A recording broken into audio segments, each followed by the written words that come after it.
औज़ुबिल्लाहिमिनश्शैतानिर्रजीम बिस्मिल्लाहिर्रहमानिर्रहीम। अस्सलाम वालेकुम डियर स्टूडेंट्स। हम आपसे बात करेंगे factory ledger and journal ledger के हवाले से, जिसके पहले लेक्चर में हमने आपके साथ कुछ पॉसिबल ट्रांजैक्शंस हमने डिस्कस की थी, जिसमें हमने जो है फैक्ट्री और फैक्ट्री के जो ऑफिस होता है यानी कि जो हेड ऑफिस है उससे मुंसलिक जो भी ट्रांजैक्शंस होती हैं हमने वो सीखी थी कि किस तरीके से कोई ट्रांजैक्शन जो है स्विफ्ट बिलोंग करती है आपकी फैक्ट्री से और किस तरीके से कोई ट्रांजैक्शन दोनों जगह का इम्पैक्ट क्रिएट करती है। तो आइए आगे बढ़ते हैं उसी सीरीज़ के सेकंड लेक्चर के साथ। तो सबसे पहले देखते हैं कि हमारे पास क्या क्या यहाँ ट्रांजैक्शंस मौजूद हैं आज के लेक्चर में। तो वही क्वेश्चन है, आगे हमने इसको कंटिन्यू किया है। 11th ट्रांजैक्शंस तक हमने आपको जो है लास्ट लेक्चर में बताया था, डिस्कस किया था। तो 12th ट्रांजैक्शन से बात करते हैं। The following are the transactions of Huzaifa manufacturing company for the month of August 2020।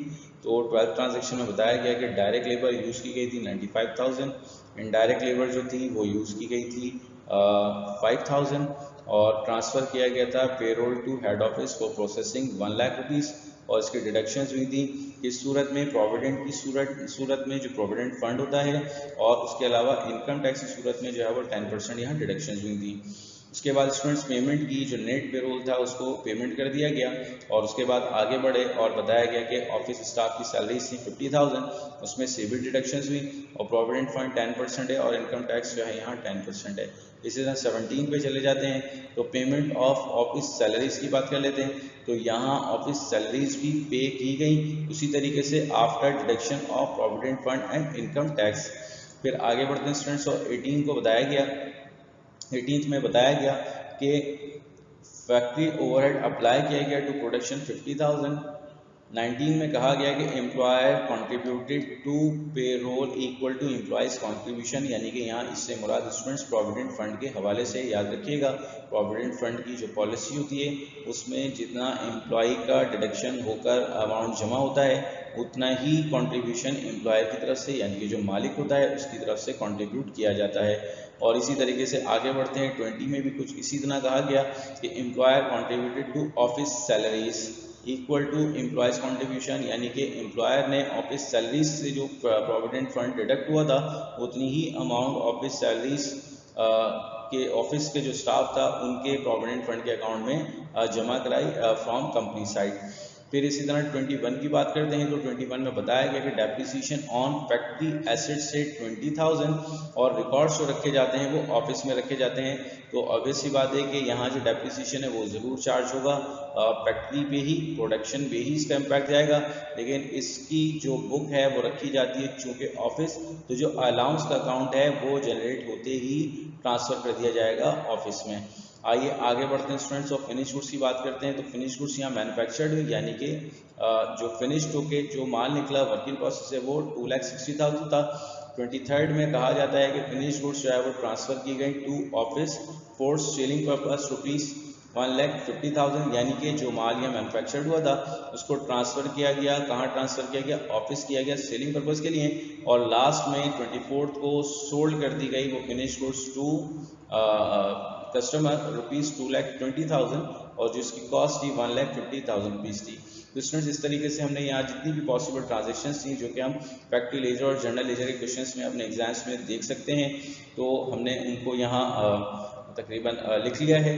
तो आइए अब वन बाय वन इनको सॉल्व करते हैं। तो देखते हैं सबसे पहले कि हमारी जो 12th ट्रांजेक्शन है उसको हमने किस तरह रिकॉर्ड किया। तो स्टूडेंट्स हमने आपको लास्ट लेक्चर में भी बताया था कि हमने चूँकि यहाँ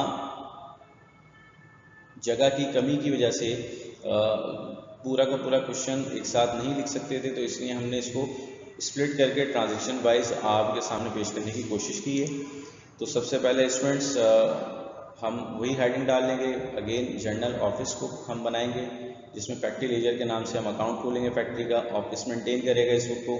तो याद रखिए कि direct labour purely production side का फंक्शन है, इसका ऑफिस से कोई ताल्लुक नहीं होता, तो इसीलिए ऑफिस की बुक में इसकी कोई एंट्री रिकॉर्ड नहीं होगी।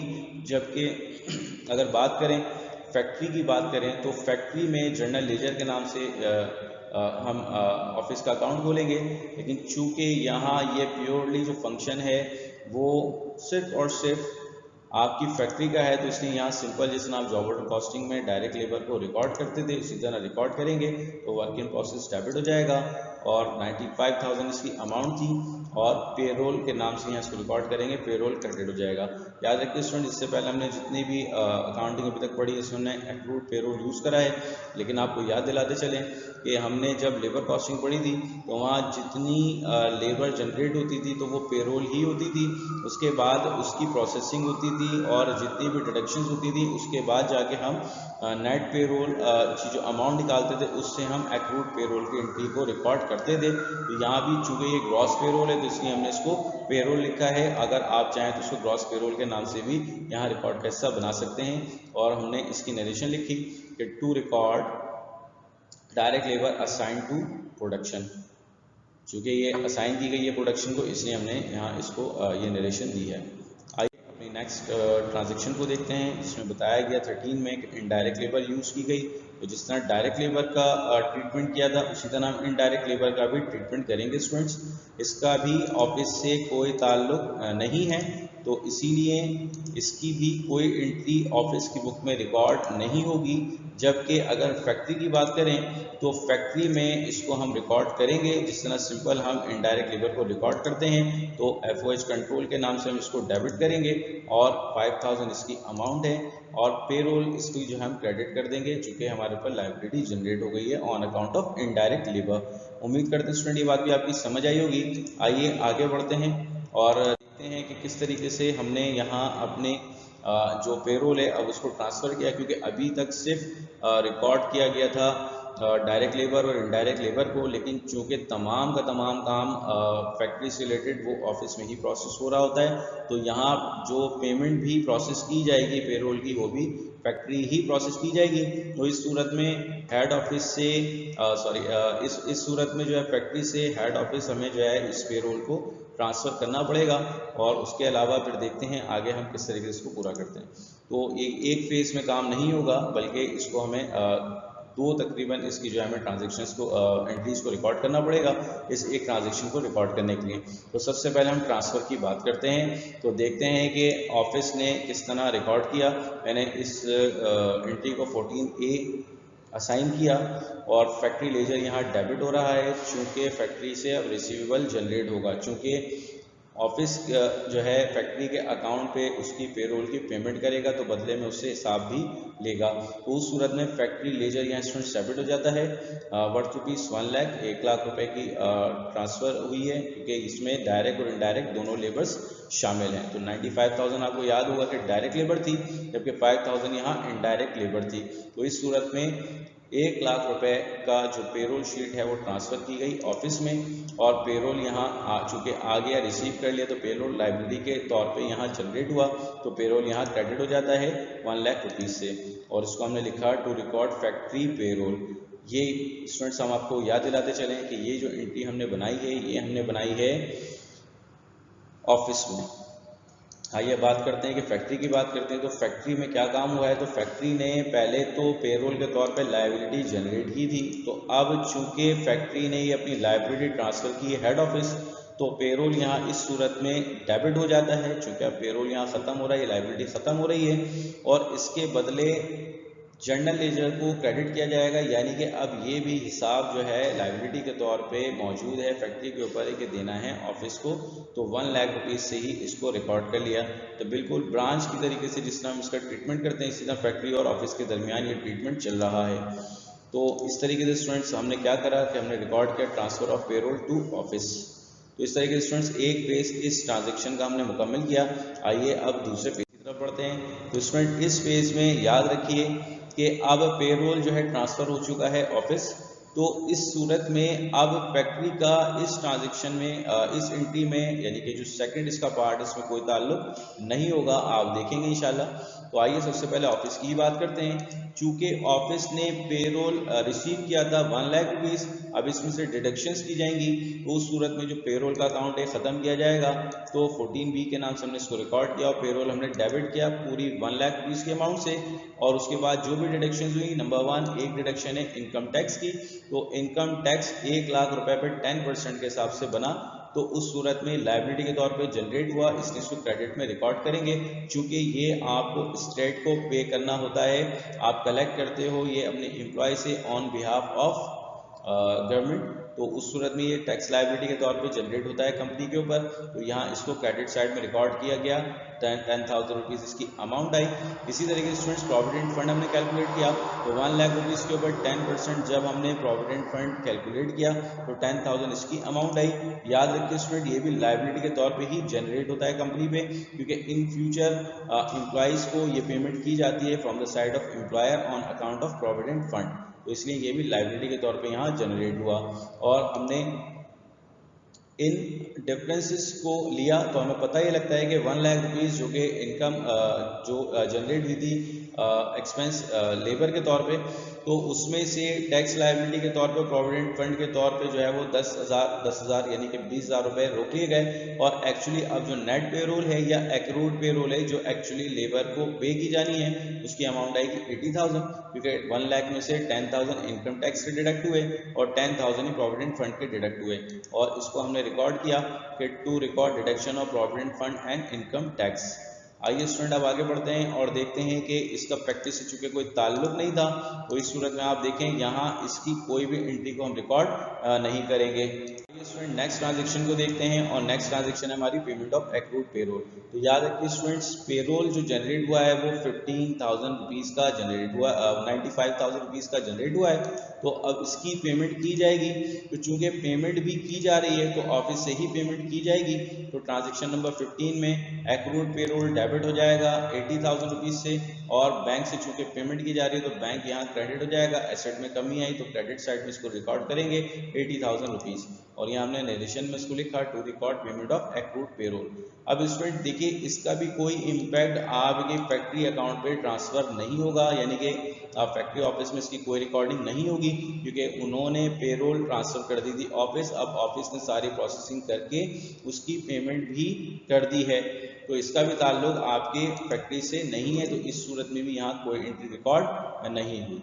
उम्मीद करते हैं स्टूडेंट्स यहाँ तक ये तमाम बातें आपकी समझ आई होंगी। आइए अब आगे बढ़ते हैं और देखते हैं अपनी नेक्स्ट ट्रांजेक्शन को। तो नेक्स्ट ट्रांजेक्शन में बताया गया कि ऑफिस स्टाफ सैलरी है ₹50,000, डिडक्शंस की गई हैं, प्रोविडेंट फंड की 10% है और इनकम टैक्स की है 10%। तो यानी कि स्टूडेंट्स याद रखिएगा, यहाँ हो क्या रहा है, यहाँ हो ये रहा है कि पहले पेरोल ट्रांसफ़र किया गया था फैक्ट्री से, तो इसलिए हमें वहाँ ट्रांसफ़र की एंट्री को रिकॉर्ड करना पड़ा था। यहाँ याद रखिए ऐसी कोई कंडीशन अप्लाई नहीं होती। इसका मतलब है कि जैसे ही आपका एक्सपेंस जनरेट होगा उसमें से आप डिडक्शंस करेंगे और उसके बाद जो भी नेट पेबल निकलेगा सैलरीज का, उसकी आप पेमेंट प्रोसेस करेंगे। तो आइए देखते हैं स्टूडेंट्स, ऑफिस की बात कर लेते हैं। तो ऑफिस की जो नंबर 16 ट्रांजेक्शन है, ऑफिस सैलरीज एक्सपेंस जनरेट हुई वर्थ ₹50,000, और उसमें से चूंकि 50,000 टोटल जनरेट हुआ है, इसमें से जो डिडक्शंस की गई on account of income tax और प्रोविडेंट फंड सेम प्रोसीजर है, लायबिलिटी के तौर पर रिकॉर्ड किया जाएगा। तो 50,000 मल्टीप्लाई बाय 10 डिवाइड बाय 100, तो 5,000 इसकी अमाउंट बन जाती है। जबकि प्रोविडेंट फंड भी इसी तरीके से हमने कैलकुलेट किया, 50,000 मल्टीप्लाई बाय 10 डिवाइड बाय 100, तो हमारे पास इसकी भी अमाउंट 5,000 बन जाती है। तो इस सूरत में स्टूडेंट्स 50,000 जो सैलरीज एक्सपेंस जनरेट हुआ था उसमें से ये लायबिलिटीज़ को डिडक्ट कर लिया गया 5,000, और उसके बाद जो सैलरीज पेबल एक्चुअली वो है कंपनी के लिए 40,000 रुपीज़। तो इस सूरत में जो है 40,000 रुपीज़ हमें ऑफिस एम्प्लॉइज़ को पे करने पड़ेंगे। आइए स्टूडेंट आगे बढ़ते हैं, और हमने इसकी रिलेशन को रिकॉर्ड किया कि हमने यहाँ सैलरीज एक्सपेंस को रिकॉर्ड किया है, या ऑफिस सैलरीज भी आप इसको लिख सकते हैं। आइए स्टूडेंट अब अपने ऑफिस को देखते हैं। चूंकि ये फंक्शन फैक्ट्री को देखते हैं, चूंकि ये फंक्शन सिर्फ ऑफिस से ताल्लुक़ रखता है, तो इसलिए सिर्फ ऑफिस की बुक में ही इसकी एंट्री को रिकॉर्ड किया जाएगा। इसका फैक्ट्री से कोई भी ताल्लुक़ नहीं है, आप देख सकते हैं, इसीलिए हमने इधर कोई भी इसके रिलेटेड कोई एंट्री पोस्ट नहीं की है। उम्मीद करते हैं स्टूडेंट ये बात भी आपकी समझ आई होगी। आगे बढ़ते हैं और आपसे बात करते हैं नंबर 17 की। तो जो ऑफिस सैलरीज हमारे ऊपर ड्यू हुई हैं, कंपनी के ऊपर ड्यू हुई हैं, उसकी हम पेमेंट प्रोसेस करने जा रहे हैं। तो पेमेंट प्रोसेस करने का तरीकाकार क्या है, वो ये है कि 17 को हमने सैलरीज पेबल की पेमेंट की। तो सैलरीज पेबल जो ड्यू हुई थी 40,000 से, वो डेबिट होती हैं, और बैंक स्टूडेंट्स यहाँ क्रेडिट होता है 40,000 की इसकी अमाउंट है। और यहाँ हमने इसको रिकॉर्ड किया पेमेंट ऑफ सैलरीज एक्सपेंस के नाम से। उम्मीद करते हैं स्टूडेंट ये बात भी आपकी समझ आई होगी। आइए स्टूडेंट अब आगे बढ़ते हैं और देखते हैं आगे हम इसको रिकॉर्ड करेंगे या नहीं करेंगे। तो याद रखिए चूंकि ये प्योर फंक्शन जो है वो ऑफिस का है, इसका फैक्ट्री से कोई ताल्लुक नहीं है, तो यहाँ भी इसकी कोई एंट्री रिकॉर्ड का हिस्सा नहीं बनेगी और फैक्ट्री की बुक में। उम्मीद करते हैं स्टूडेंट्स यहाँ तक भी आपकी तमाम बातें समझ आ गई होंगी। आइए अब आगे बढ़ते हैं और आपसे बात करते हैं factory overhead applied to production की। तो फैक्ट्री ओवरहेड अप्लाई किया गया प्रोडक्शन पे 50,000। तो याद रखिए इसका भी ताल्लुक आपके ऑफिस से नहीं है बल्कि सिर्फ और सिर्फ फैक्ट्री से, क्योंकि this component belongs to the production side. तो प्रोडक्शन साइड आपकी फैक्ट्री है, ऑफिस साइड से इसका कोई ताल्लुक नहीं है। आइए देखते हैं। तो देखिए स्टूडेंट्स ऑफिस में इसकी कोई भी एंट्री रिकॉर्ड नहीं की गई क्योंकि इसका कोई ताल्लुक नहीं है ऑफिस से, जबकि फैक्ट्री की बुक में इसको हम जिस तरीके से अप्रोच अप्लाइड को रिकॉर्ड करते हैं उसी तरीके से इसको हम रिकॉर्ड करेंगे।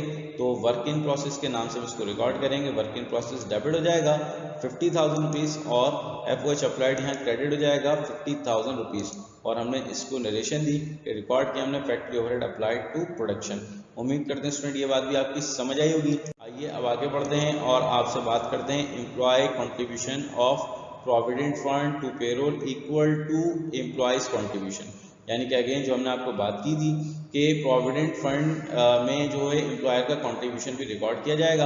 अब लेकिन चूंकि यहाँ पेरोल की बात है तो यहाँ आपको एक बात बताते चलें कि पेरोल पे जो वर्कर्स होते हैं उनसे रिलेटेड जो भी खर्चा किया जाता है वो सारा का सारा आपके फैक्ट्री ओवरहेड कंट्रोल अकाउंट में ट्रांसफ़र किया जाएगा, क्योंकि वो इनडायरेक्ट के तौर पे, इनडायरेक्ट एक्सपेंसेस के तौर पे या फैक्ट्री एक्सपेंसेस के तौर पे आपके पास मौजूद होंगे।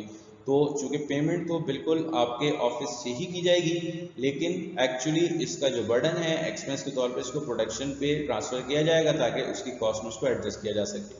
आइए स्टूडेंट देखते हैं, आगे बढ़ते हैं।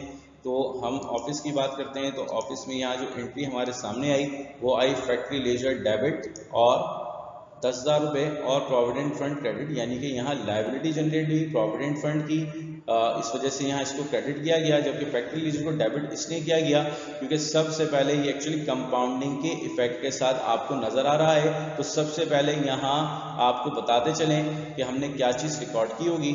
हमने सबसे पहले जो रिकॉर्ड किया होगा यहाँ वो प्रोविडेंट फंड एक्सपेंस को रिकॉर्ड किया होगा और हमने प्रोविडेंट फंड को यहाँ क्रेडिट किया होगा। तो उस सूरत में स्टूडेंट्स अब याद रखिए कि फैक्ट्री लेजर जो है एक्चुअली हमारा रिसीविंग साइड के ऊपर हमारा मौजूद होता है। अब ऑफिस की बात है कि जो खर्चा हुआ है ये ऑफिस का खर्चा नहीं है, तो उसको ट्रांसफ़र किया जाएगा फैक्ट्री। तो यहाँ इस सूरत में फैक्ट्री लेजर को डेबिट किया गया होगा और जो प्रोविडेंट फंड एक्सपेंस है वो क्रेडिट किया होगा। तो प्रोविडेंट फंड डेबिट की साइड में जो मौजूद था पहले एंट्री की वजह से वो कैंसिल होता है सेकंड एंट्री में क्रेडिट की तरफ आने की वजह से, और उस सूरत में जो बाकी बच जाता है तो पहली ट्रांजैक्शन से प्रोविडेंट फंड क्रेडिट साइड का बच जाता है और दूसरी ट्रांजैक्शन से फैक्ट्री लेजर डेबिट साइड में बच जाता है। तो इस सूरत में स्टूडेंट्स यहाँ फैक्ट्री लेजर डेबिट हुआ और प्रोविडेंट फंड क्रेडिट हुआ वर्थ ₹10,000 रुपीज़। और उसके बाद स्टूडेंट्स हमने इसको रिकॉर्ड किया नरेशन को कि to record employees contribution to payroll. अब याद रखिए स्टूडेंट्स ये हम रिकॉर्ड कर चुके हैं और इसका इम्पैक्ट भी फैक्ट्री ट्रांसफ़र हो चुका है। तो आइए अब देखते हैं फैक्ट्री की साइड पे किस तरह इसको रिकॉर्ड किया जाता है। तो एफओएच कंट्रोल के तौर पे यहाँ इसको रिकॉर्ड किया गया डेबिट और 10,000 रुपये और जनरल लेजर यहाँ स्टूडेंट्स क्रेडिट हुआ। तो ये भी एक कंपाउंडिंग के इफेक्ट की वजह से ही एंट्री वजूद में आई है, यानी कि जो सबसे पहले रिसीव किया गया होगा वो रिसीव किया होगा आपके प्रोविडेंट फंड एक्सपेंस को रिसीव किया होगा। तो ऑब्वियस सी बात है कि अब उसको यहाँ क्लोज करके फैक्ट्री के कंट्रोल अकाउंट में भी डाला जाना है। तो आपने वहाँ एंट्री बनाई होगी प्रोविडेंट फंड एक्सपेंस डेबिट और आपने एंट्री बनाई होगी जनरल लेजर क्रेडिट, और उसके बाद जो सेकंड एंट्री बनाई होगी वो बनाई होगी फैक्ट्री ओवरहेड कंट्रोल डेबिट और प्रोविडेंट फंड एक्सपेंस क्रेडिट। तो इस सूरत में डेबिट का प्रोविडेंट फंड पहली एंट्री से क्रेडिट के प्रोविडेंट फंड एक्सपेंस से कैंसिल हो जाता है। तो उस सूरत में आपके पास जनरल लेजर क्रेडिट साइड में बचता है पहली एंट्री से, जबकि दूसरी एंट्री से एफओएच कंट्रोल आपका डेबिट साइड में बचता है। तो इस तरह एक कंपाउंडिंग इफेक्ट के साथ आपको ये एंट्री बनती हुई नजर आई जिसमें एफओएच कंट्रोल डेबिट हुआ और जनरल लेजर को यहाँ हमने क्रेडिट किया और हमने इसकी ट्रांजेक्शन को रिकॉर्ड किया जो नरेशन थी, नरेशन में लिखा हमने to record transfer of employers contribution of payroll to FOH account. इस तरीके से स्टूडेंट्स यहाँ हमने इस ट्रांजेक्शन को भी मुकम्मल किया। उम्मीद करते हैं ये बात आपकी समझ आई होगी। आगे बढ़ते हैं स्टूडेंट्स और अब बात करते हैं अपनी 20 एंट्री की, तो जिसमें 20 ट्रांजैक्शन में कहा जाता है कि एम्प्लॉयर ने कंट्रीब्यूट किया प्रोविडेंट फंड ऑफिस सैलरीज में इक्वल टू एम्प्लॉयज कंट्रीब्यूशन। तो याद रखिए स्टूडेंट्स, यहाँ फैक्ट्री से इसका कोई ताल्लुक नहीं है, तो फैक्ट्री में इसकी कोई भी ट्रांजैक्शन को रिकॉर्ड हम नहीं करेंगे, सिर्फ और सिर्फ इसका ऑफिस से ताल्लुक है। तो आइए देखते हैं ऑफिस में हमने इसको किस तरह रिकॉर्ड किया। तो ऑफिस की बुक में हमने इसको रिकॉर्ड किया कि प्रोविडेंट फंड एक्सपेंस यहाँ डेबिट हो गया, चूंकि ये कंपनी का खर्चा ही है, और प्रोविडेंट फंड के तौर पे यानी कि लायबिलिटी के तौर पे इसको क्रेडिट किया 5000 रुपीज़। और हमने यहाँ इसकी नरेशन दी कि to record employees contribution to provident fund to office salaries, यानी कि जो ऑफिस स्टाफ है उसके जो है सैलरी अकाउंट में यानी कि उसके प्रोविडेंट फंड के अकाउंट में जो है ये ट्रांसफ़र किया गया। याद रखिए स्टूडेंट, इसका फैक्ट्री से कोई ताल्लुक नहीं है, तो इसीलिए फैक्ट्री में इसकी कोई भी रिकॉर्डिंग आपको नज़र नहीं आ रही है। उम्मीद करते हैं स्टूडेंट ये बात भी आपकी समझ आई होगी। आइए अब अपने नेक्स्ट ट्रांजैक्शन को देखते हैं कि वो क्या कहती है। अब यहाँ भी बात याद रखिए कि डेप्रिसिएशन ऑन फैक्ट्री एसेट की बात कर रहा है। अगर ऑफिस से रिलेटेड कोई इक्विपमेंट होता या कोई फिक्स एसेट होता तो उसकी बिल्कुल सिंपल उसी तरह एडजस्टिंग एंट्री बनती जिस तरह बनती है कि depreciation expense debit, allowance for depreciation credit. यहाँ ट्रीटमेंट थोड़ा सा तब्दील होगा। यहाँ सबसे पहले वो जो एंट्री रिकॉर्ड की जाएगी आपके फैक्ट्री में रिकॉर्ड की जाएगी, और फिर उसके बाद उसको ट्रांसफ़र किया जाएगा आपके ऑफिस के अकाउंट में। तो याद रखिए स्टूडेंट, सबसे पहले हमें चूँकि खर्चा फैक्ट्री ने करा है तो इसका भी इम्पैक्ट एफओएच कंट्रोल पे ही डालना पड़ेगा। तो पहले हम आपको बताते चलें कि हम इसकी ऑफिस में जो एंट्री बनाएंगे, ऑफिस में जो एंट्री बनेगी वो फैक्ट्री लेजर डेबिट और अलाउंस फॉर डेप्रिसिएशन यहाँ क्रेडिट के तौर पे रिकॉर्ड होगा। तो इस सूरत में स्टूडेंट्स यहाँ आपको एंट्री बनती हुई नजर आएगी, यानी कि अलाउंस फॉर डेप्रिसिएशन के तौर पे रिकॉर्ड तो हो गया, यानी कि ऑफिस के अंदर जो इक्विपमेंट से जो आपके फिक्स एसेट्स हैं फैक्ट्री के, उससे रिलेटेड जो रिकॉर्ड्स पड़े हैं उसमें डेप्रिसिएशन आया, कमी बाकी हुई तो अलाउंस को जनरेट किया गया, और इसका हिसाब चूँकि फैक्ट्री से लिया जाएगा तो फैक्ट्री लेजर यहाँ डेबिट हो जाता है, और इसके बाद allowance for depreciation fix asset यहाँ क्रेडिट हुआ क्योंकि ये अलाउंस का अकाउंट ट्रांसफर किया गया था फैक्ट्री से। तो इस तरीके से स्टूडेंट्स हमने रिकॉर्ड किया to record depreciation on factory asset. आइए स्टूडेंट अब आपसे बात करते हैं फैक्ट्री की। तो फैक्ट्री में ये जो एंट्री है वो किस तरह नजर आएगी आपको। तो फैक्ट्री में जो एंट्री नजर आती है वो एफओएच कंट्रोल डेबिट और आपके पास जो है जनरल लेजर क्रेडिट 20,000 रुपीज़ से नजर आएगी।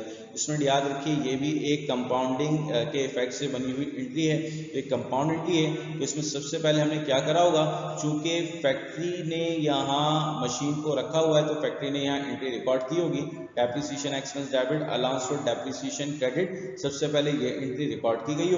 उसके बाद स्टूडेंट्स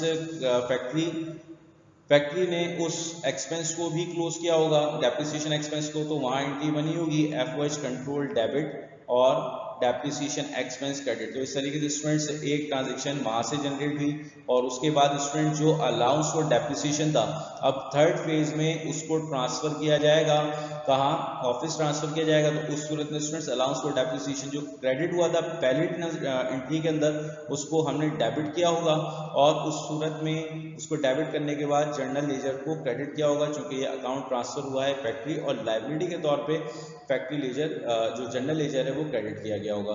तो इस तरह स्टूडेंट्स ये तीन एंट्रीज का जो इम्पैक्ट है मिलाकर जब बना तो वो factory overhead control account debit होगा और जनरल लेजर क्रेडिट होगा। तो याद रखिए स्टूडेंट्स, डेप्रिसिएशन एक्सपेंस भी कैंसिल हो गया सेकंड एंट्री की वजह से, और अलाउंस फॉर डेप्रिसिएशन को जो ट्रांसफर किया गया तो जो पहली एंट्री में अलाउंस फॉर डेप्रिसिएशन जनरेट हुआ था वो भी क्लोज हो गया थर्ड एंट्री की वजह से। तो इस तरह पहली एंट्री तो पूरी नलिफाई हो जाती है, तो सेकंड एंट्री से जो आपके पास अकाउंट बचता है वो एफओएच कंट्रोल बचता है, और थर्ड एंट्री से जो आपके पास अकाउंट बचता है वो जनरल लेजर बनता है। तो एफओएच कंट्रोल यहाँ इस सूरत में डेबिट होता है और जनरल लेजर यहाँ क्रेडिट होता है। इस सूरत में स्टूडेंट्स ये कंपाउंड एंट्री आपको नजर आ रही है अपनी स्क्रीन पर। इससे रिलेटेड अगर आपको कोई मजीद प्रॉब्लम हो तो आप क्वेश्चन आंसर सेशन में हमसे इस हवाले से डिस्कशन कर सकते हैं।